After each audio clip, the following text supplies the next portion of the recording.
الرحمن الرحیم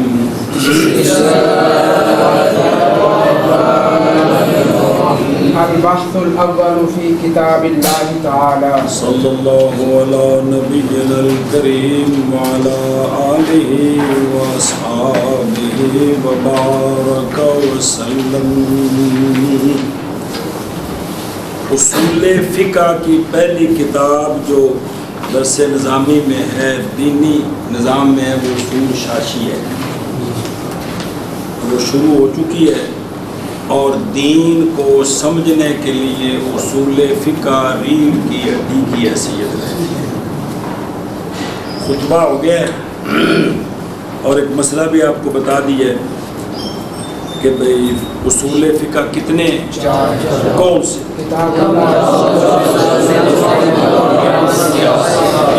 یہ ادلہ شرعیہ، چار یہ مثبت ہیں، ان سے احکام ثابت ہوتے ہیں، وہ احکام مثبت ہیں، اور یہ چار مثبت ہیں۔ تو کہا تھا نا ضروری ہے کہ ہر ایک کی بحث کریں، ہر ایک کی بحث کریں۔ تو بحث اول کتاب اللہ کے بیان میں، بحث اول اب قوانین بیان کریں، قرآن شریف سے مسائل کس طرح اخذ کیے جاتے ہیں۔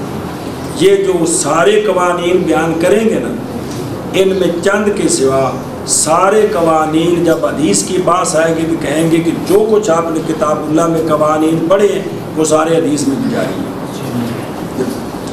آگے آئے گی نا بات سنت کی، تو وہاں یہ بات آ جائے گی کہ جو کچھ آپ پیچھے پڑھ کے ہیں کتاب اللہ میں وہ ساری باتیں حدیث میں، کیونکہ ان قوانین کا تعلق ہے قرآن پاک کے الفاظ کے ساتھ، تو حدیث بھی سرکار کے الفاظ ہیں، باقی افعال بھی ہیں۔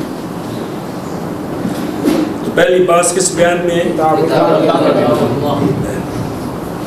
اور دیکھو سوال ہے کہ ادلہ چار ہے، کتاب اللہ کی بحث کو مقدم کیوں کیا؟ نظر آ رہے کہ ادلہ تو وجہ تقدیم اس بحث کی یہ ہے کہ کتاب اصل مطلق، اصل میں نے دلیل، یہ مطلق دلیل ہے یعنی کامل، اور باقیات اصول اضافیہ ہیں باوجہ ہونے موافقت کے کتابت کے ساتھ ضروریہ فیہما یا فیہا، تو فیہا نہیں کیا ہونا ہے، ہما نہیں ہے، اب فیہا ہوتا بھی ٹھیک ہے۔ اصل میں اگر قانون آئیں گے کہ قرآن کے مقابلے میں حدیث آ جائے، اجماع ہو جائے، قیاس آ جائے، وہ قبول نہیں ہے، وہ یہ مطلب ہے کہ یہ اصل مطلق ہے، یہ اصل باقی اس کے موافق ہوں، ٹکرائیں نہ، تب قبول ہے۔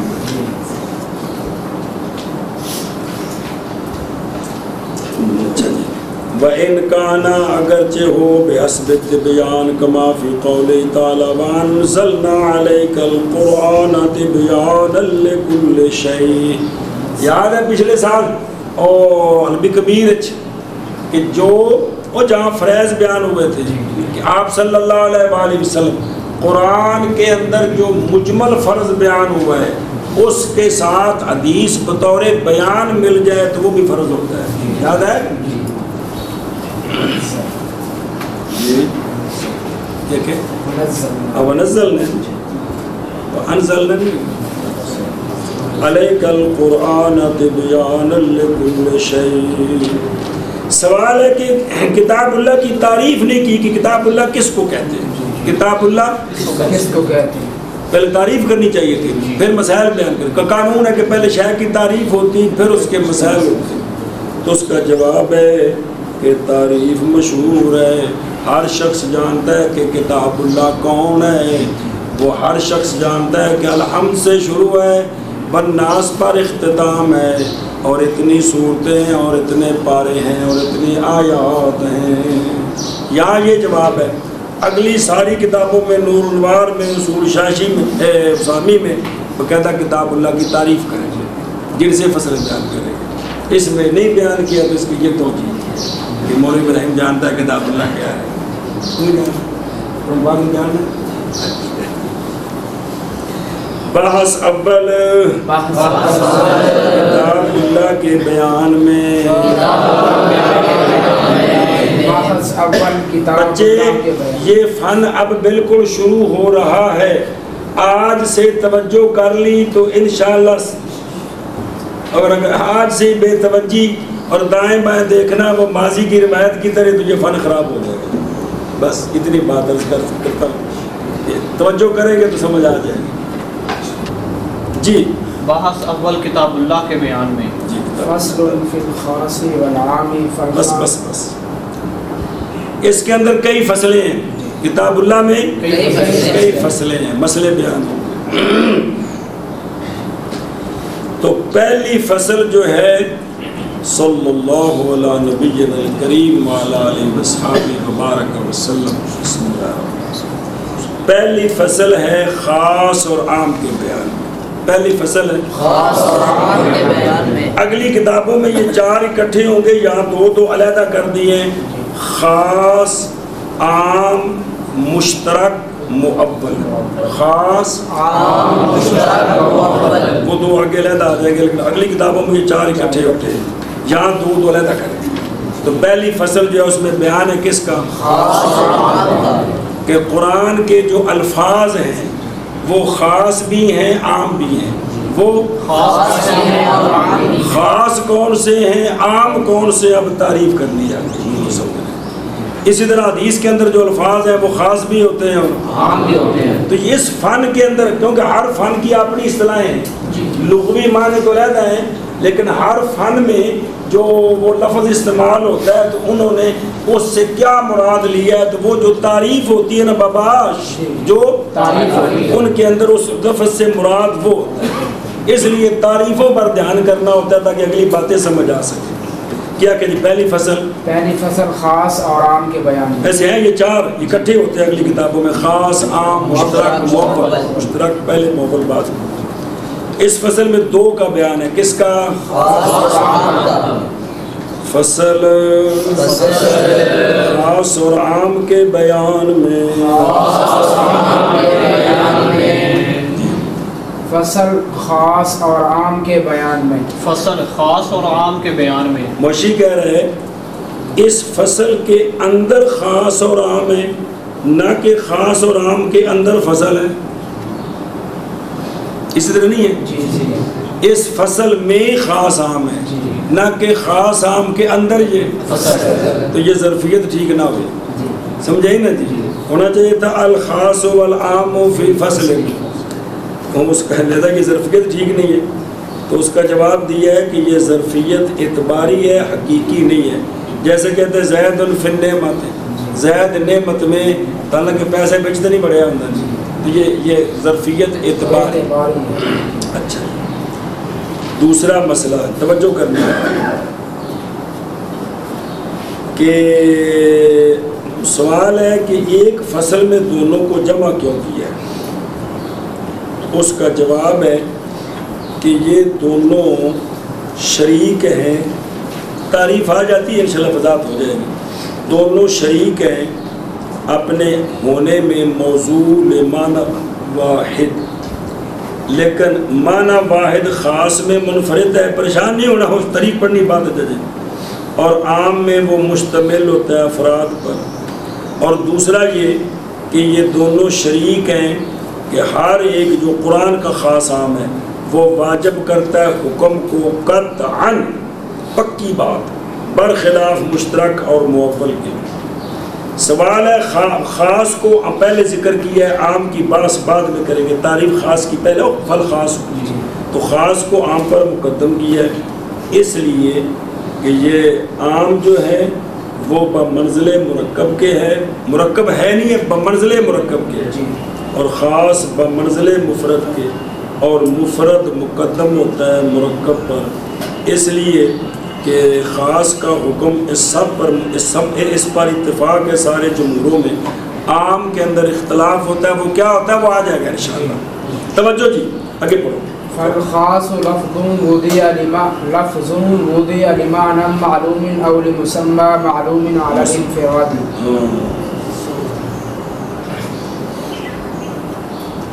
اچھا جی، توجہ جی سونے ہو، خاص اصول فقہ، جو اصول فقہ کے علماء ہیں ان کی اصطلاح میں خاص کس کو کہتے ہیں؟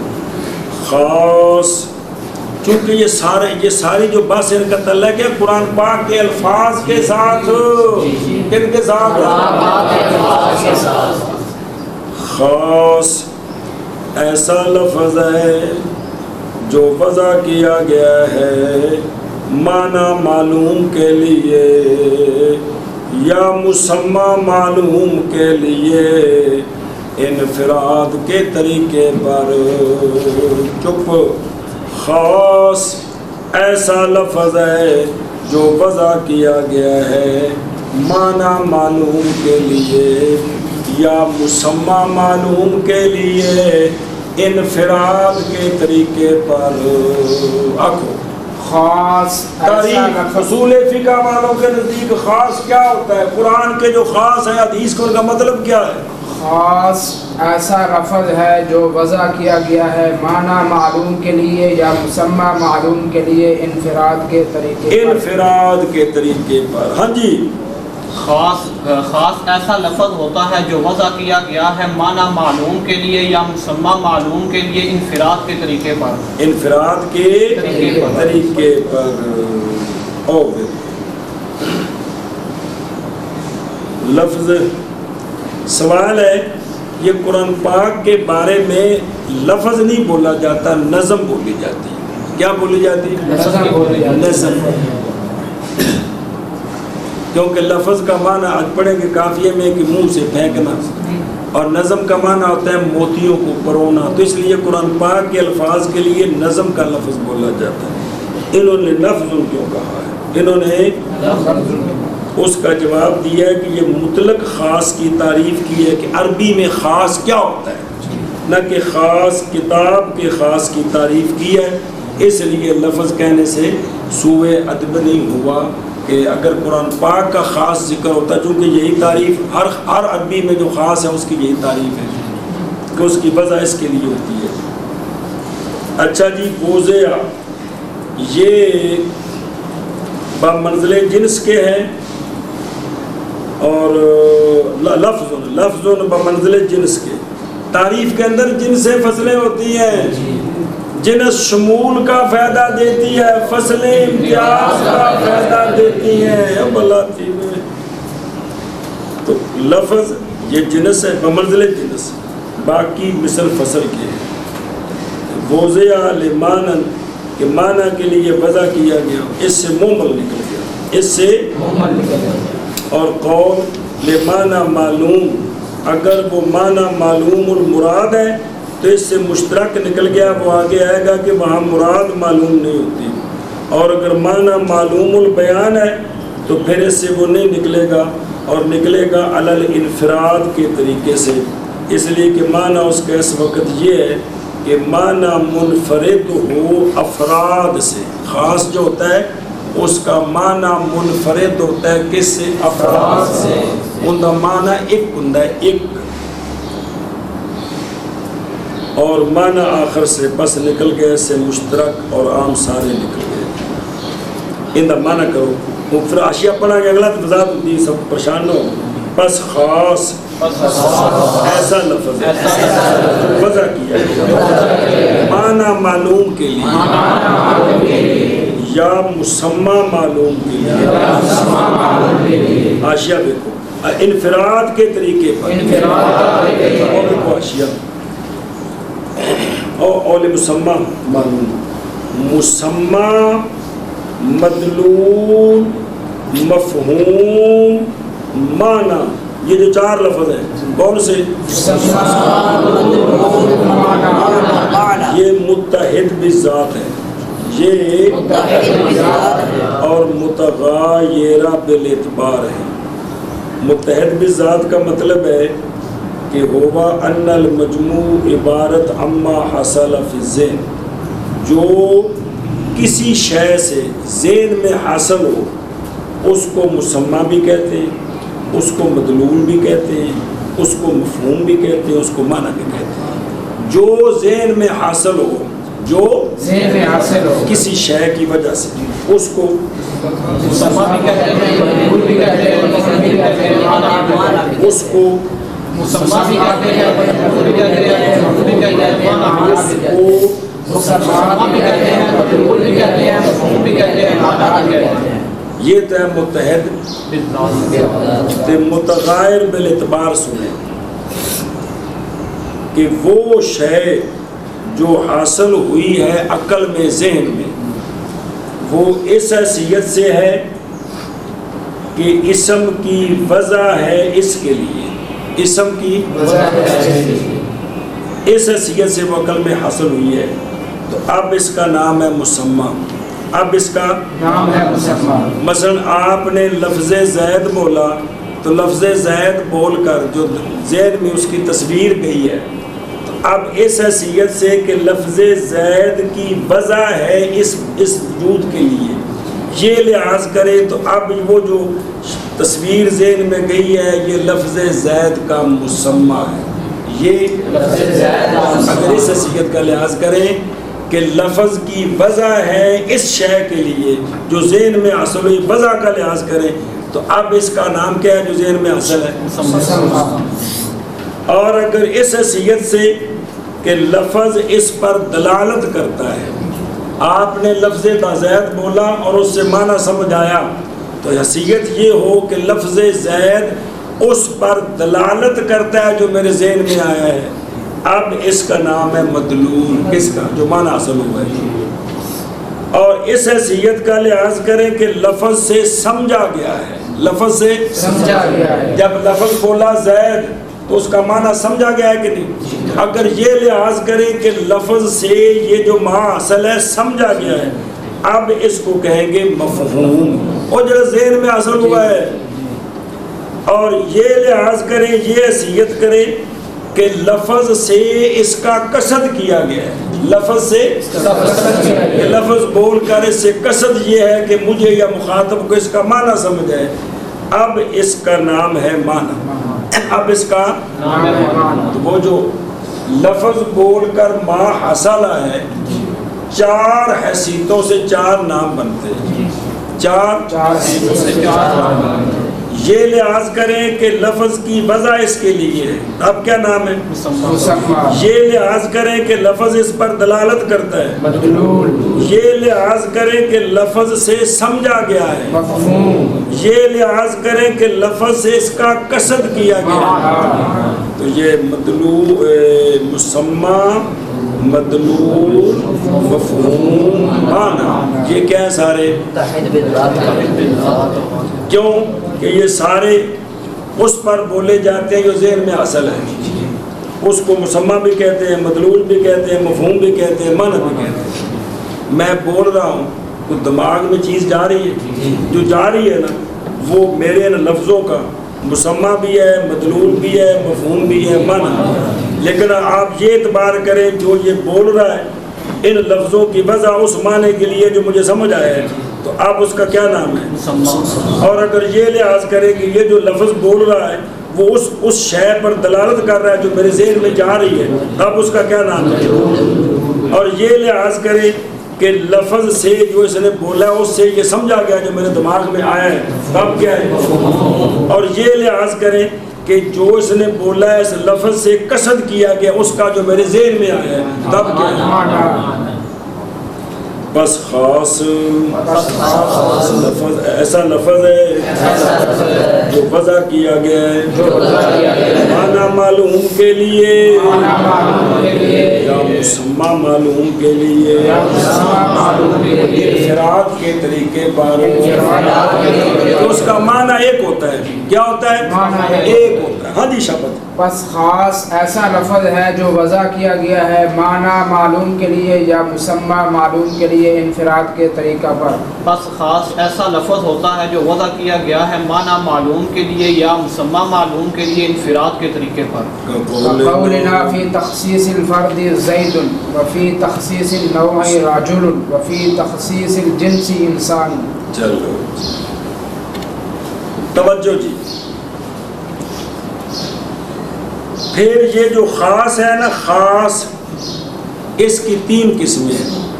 اس کی 3 قسمیں. خاص الفرد کی، خاص الفرد، خاص النوع، خاص الجنس.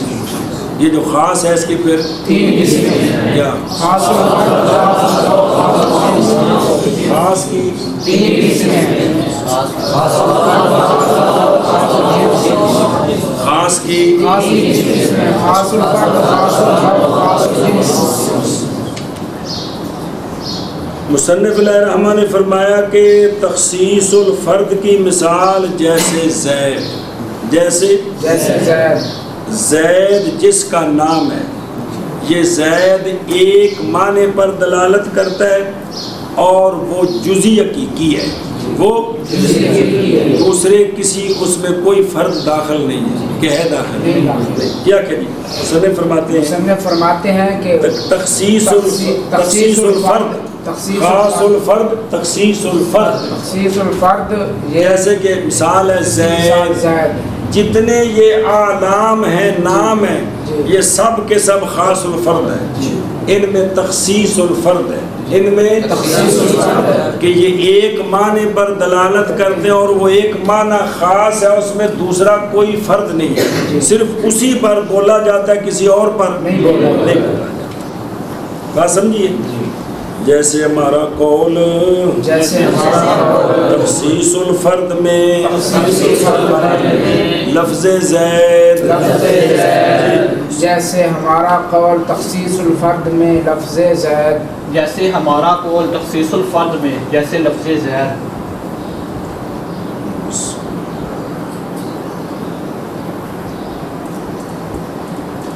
اچھا جی، دوسری قسم ہے خاص کی، خاص النوع کی، تخصیص النوع. اس کی مثال جیسے رجل، جیسے رجل کا معنی ہے ایک رجل کہ اولاد آدم میں سے مذکر، اولاد ایک،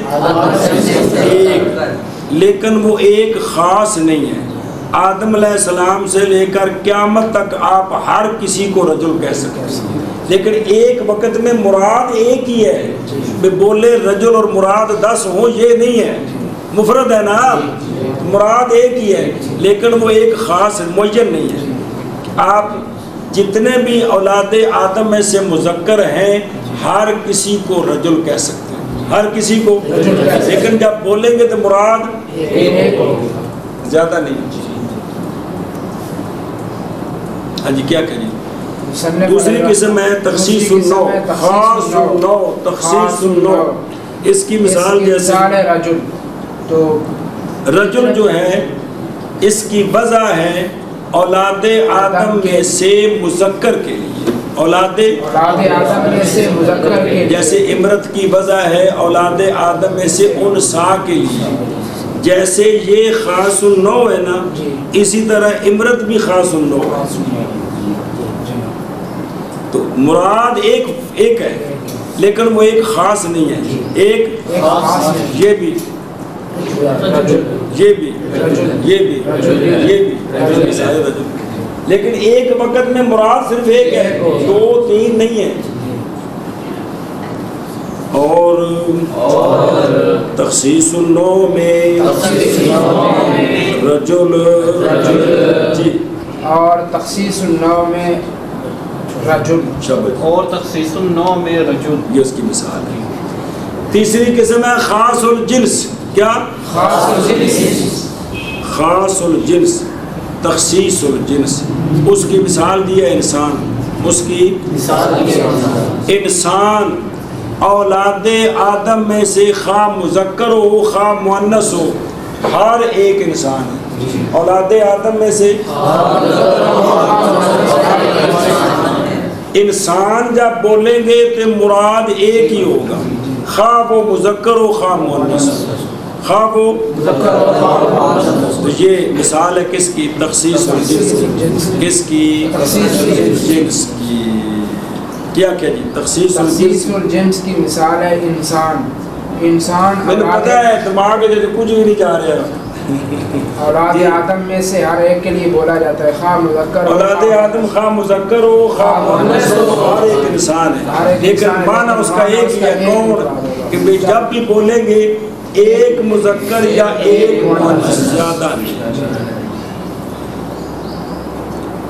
اور تخصیص الجنس میں انسان، جی، اور تخصیص الجنس میں انسان، اور تخصیص الجنس میں انسان۔ ہوں موشی کی گل سنو تو کوئی گل پلے بننا، پہلے تو کہتے ہیں کہ قانون سنو، جان اس بات کو نظر آ رہے ہیں کہ انسان مثال ہے، نظیر ہے خاص الجنس کی، یہ اصول منطقیوں کے ہاں جنس نو کی تعریف وہ ہے جو منطق کی کتابوں میں اور آپ نکات دروس میں آ جائے گی، یا اصول فقہ والوں کے نزدیک جنس کا کیا معنی ہوتا ہے، نو کا کیا معنی ہوتا ہے، جنس کا کیا معنی ہوتا ہے، نو کا کیا معنی، کن کے نزدیک؟ اصول فقہ والوں کے۔ اے شاباش، وہ سمجھے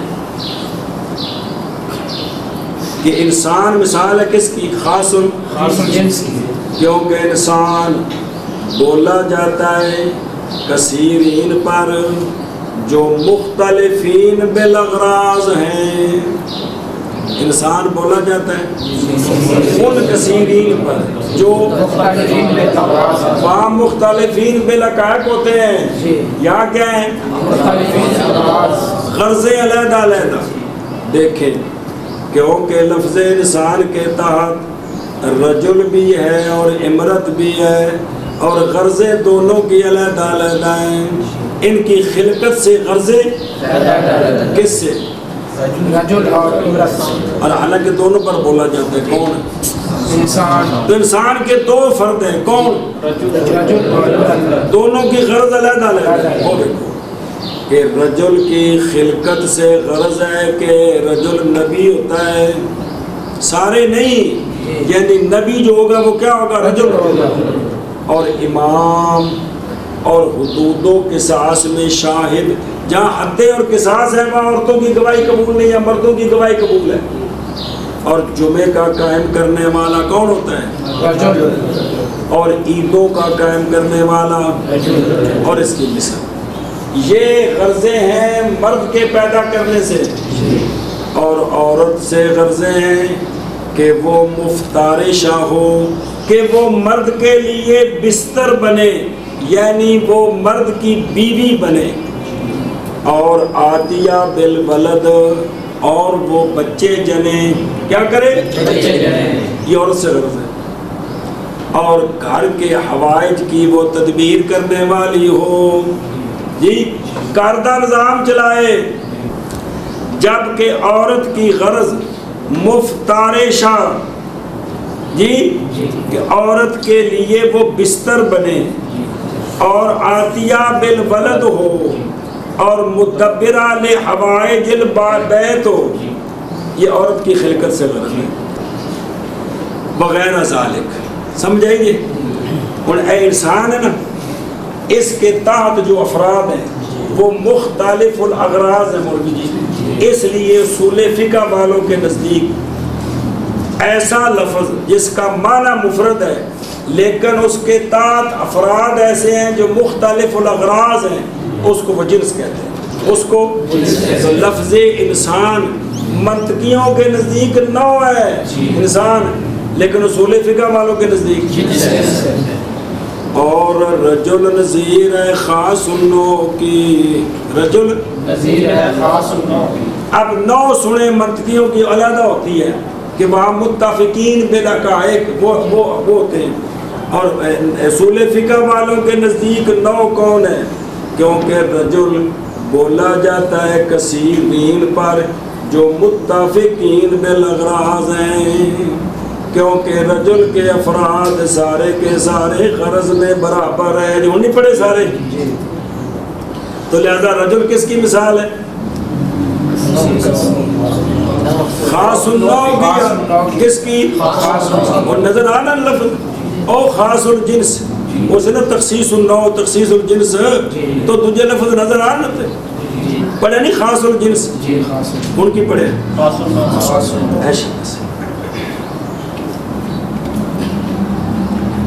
اور زید نظیر ہے خاص المعین کی. تیرے کو عین لکھے ہونا ہے, عین بھی ٹھیک ہے, عین تے معین کو شے زید نظیر ہے خاص العین کی, کیونکہ زید شخص معین ہے, نہیں اعتماد رکھتا شرکت کا مگر تعدد اوضاع کے ساتھ. کس کے ساتھ؟ وہ ایک پنڈ میں 5 بندے اپنے پتر کا نام زید رکھا, یہ تعدد اوضاع ہے, وضع مختلف, تو اب یہ چوکھے ہو گئے, لیکن ایک وضع کے ساتھ اس کا مدلول شخص واحد ہے, شخص واحد ہے. اب پھر سمجھو بیٹا جی کہ پہلی فصل جو ہے وہ خاص اور عام کے بیان میں ہے. خاص ایسا لفظ ہوتا ہے جس کی وضع کس کے لیے؟ انفراد کا مطلب ایک معنی کی, زید تو مراد بھی ایک لیکن وہ شخص معین, انسان رجل سے مراد بھی ایک, پورے مردوں میں سے کوئی ہو سکتا ہے لیکن ایک, انسان سے مراد سے بھی ایک, لیکن وہ خواہ مرد و خواہ عورت. اس سے مسئلہ کیا ثابت ہوا؟ ابھی تعریفیں کریں گے, پھر آگے قرآن سے مثالیں دینی ہیں, ادھر پتہ چلے گا کہ یہ خاص ہے, پھر اس سے ثابت کیا ہوگا. جی بات سمجھیے, مانا کر لیں جی. تو خاص کی 3 قسمیں ہو, خاص کی خاص کی